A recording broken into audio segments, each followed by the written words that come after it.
My creepy neighbor pointed his telescope directly at my bedroom, and the police refused to take it seriously, so I took matters into my own hands. A few months ago, a man moved in across the street from me, and on his very first day, I noticed he had set up a telescope outside his window and aimed it directly at my bedroom. My first encounter with him came a few days later. He knocked on my door to introduce himself, and one of the first things he told me was, I was worth going to jail for. My blood ran cold, and the entire interaction was unpleasant. I closed the door on him, but he persisted until I opened it again, warning him not to come inside. He stared at me blankly, then walked away with a smile and without a word. I went back inside immediately after and ran up to my bedroom, and was not at all surprised to see that his telescope was still pointed at my bedroom. I remember taking a super long shower to hopefully clear my mind, but I could not settle it. Every sound I heard reminded me of him, and so the next day, I went to the police. I thought surely they would listen to me and explain the situation and how concerned I was. Unfortunately, I was reminded that as a woman, sometimes you are not taken seriously, even in situations like these, as the officers listened but seemed uninterested in what I had to say. One asked me if I was sure that I wasn't imagining things, and the other said it's not illegal to own a telescope and to come back when I have actual proof. Apparently him coming over and making such a remark was not enough either, as that was clearly just a distasteful joke in the eyes of the officers. I remember coming home defeated, and a few days later, just as I thought it would, things got worse. One evening as I was getting ready for bed, I noticed something through the window. His shadowy figure was hunched over the telescope as usual, but his movements were different, more frantic. I realized that he was rubbing one out while watching me, and again when he noticed that I was looking at him, he didn't stop. He started moving his hand faster, as if me watching him was exactly what he wanted. And just before I could leave the window, the movement stopped, and he took his hand out. I saw something drip from his hand and felt sick to my stomach. I actually went into the bathroom and got sick. I stayed awake all night that night, realizing that this truly was a nightmare, and that this man was a psychopath who would terrorize me to no end if someone didn't stop him. I stayed awake until the stations opened, and as soon as they did, I went back to the police. I told them what I had seen, explained that my eye bags were because I had not slept because of what I had seen, and desperately hoped they would understand the severity of the situation.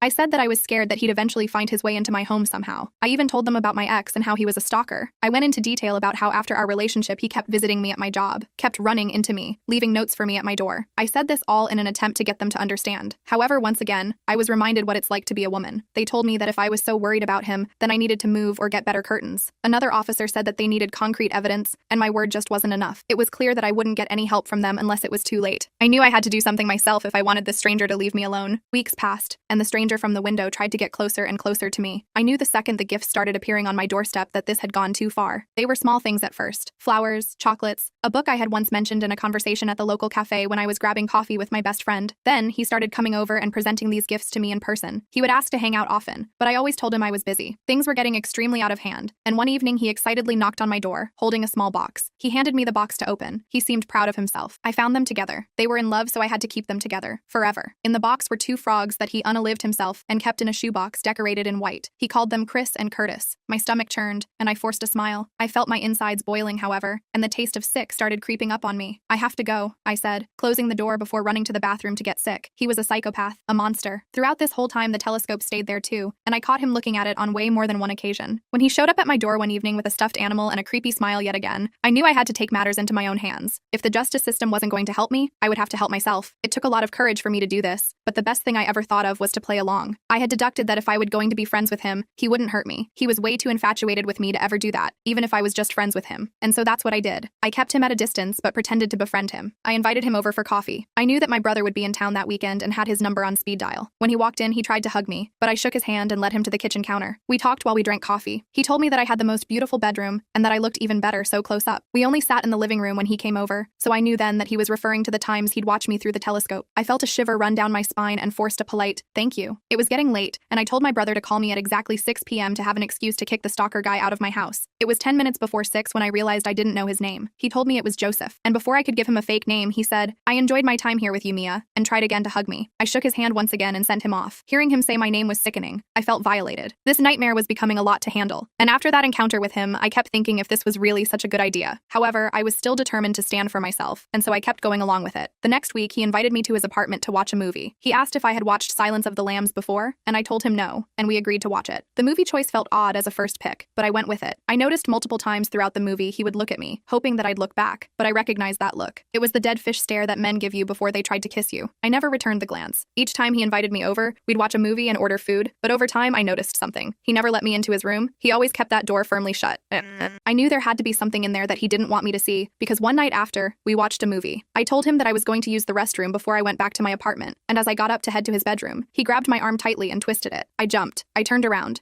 terrified of what he might do next. He realized he was hurting me and let go. He smiled and told me that his toilet wasn't flushing properly at the moment and that maintenance would be in to fix it soon. I told him no worries and got out of that apartment as fast as I could. I normally keep boundaries around him, but this time I had let it get too out of my control. But I knew that room held the evidence I needed to prove his obsession with me. It sickened me to think about what I might find in there, but I knew it was my only chance to put an end to this. One afternoon, I went to his house with a plan. I had brought a bottle of wine to drink while we watched another movie. We sat down, and I poured us each a glass of wine. Joseph immediately scooted closer, his thigh pressing against mine. He talked animatedly. I nodded and acted engaged in the conversation. As the movie played, Joseph's hand found its way to my knee and squeezed it. I stiffened, but he didn't seem to notice. Instead, he leaned in closer. His breath was hot against my ear and mentioned how alcohol made him feel more intimate. I forced a laugh. He whispered about how beautiful he found me and how long he had been waiting for that night. I excused myself for a moment and told him that I was fetching more wine. I was nervous as I discreetly slipped something into his glass. Returning to the living room, I handed him the drink. My heart was pounding in my chest. Joseph took a long sip, his eyes never leaving mine. Gradually, his speech slurred and I saw his eyelids starting to droop. He mumbled something about needing to lie down, struggling to keep his eyes open. Even while he was fading away, Joseph wanted me badly. He leaned in and attempted to undress me. His movements were clumsy and desperate. Just as his intentions became clear, his eyes rolled back and he slumped forward, his head resting heavily on my shoulder. I gently eased him onto the couch, watching as he fell into a deep sleep. My heart raced as I stood there for a moment, gathering my thoughts and the courage to proceed. Taking a deep breath, I made my way to his bedroom door. It was always firmly shut whenever I visited, but now with him unconscious, I knew this was my chance. I struggled to open the door at first. I noticed it was an odd-shaped keyhole and that it was locked. I panicked, looking for a key. I checked the kitchen drawers and the living room, and that's when I knew I had to check him. I reached for his pocket, afraid he might wake up. I couldn't find the key. I only found his wallet, a vape, and a pack of gum. I thought that maybe this was all for nothing until I opened the wallet and found the key stashed between his money. I felt overcome with relief and took the key to the bedroom. I hesitated for just a second before pushing the door open. The sight that greeted me was worse than I had imagined. The walls were covered in photos of me, some taken through the telescope, others obviously snapped without my knowledge. I saw photos of me in restaurants with my friends, and even some from inside of my apartment. There were drawings, notes, and even some of my missing personal items. He had built an entire shrine of me, and it made my skin crawl. I took photos of everything, documenting the disturbing collection. I went through his things, and I knew this was the evidence I needed. I slipped out of his house, leaving him to sleep. The next morning, I went straight to the police with the photo evidence. They finally took me seriously. The photos were undeniable proof of his stalking and obsession. The one who told me that it wasn't illegal to own a telescope said, "We failed you, and for that, I'm truly sorry. Your bravery in gathering this evidence has made a huge difference." Detectives examined the evidence and prepared to arrest Joseph. Turns out he had charges pressed against him by his ex-girlfriend for stalking her after their relationship. He was arrested later that day, and I breathed a sigh of relief. When they asked how I had gotten into his house, I explained our so-called friendship. I told them how he would come over to my house with gifts and how I would spend time with him so I could gain his trust. I even told them about Chris and Curtis. The officers were shocked but understood why I had to do it. As they led Joseph out of his apartment in handcuffs, I stood across the street, watching. He glanced over at me. He looked hurt and betrayed, but I felt nothing but relief. Update. I walked away from this whole situation with a lot of psychological scars and a deep fear of people. It has been over a year since it all went down, and although I am happy to say that I have dealt with the situation, I'm not happy to inform that the mark he left on me was so severe I now struggle with dating. I was so scared of my old house and that street that I spontaneously quit my job and moved out, living in my car for about a month until I was able to find a new home a few states away.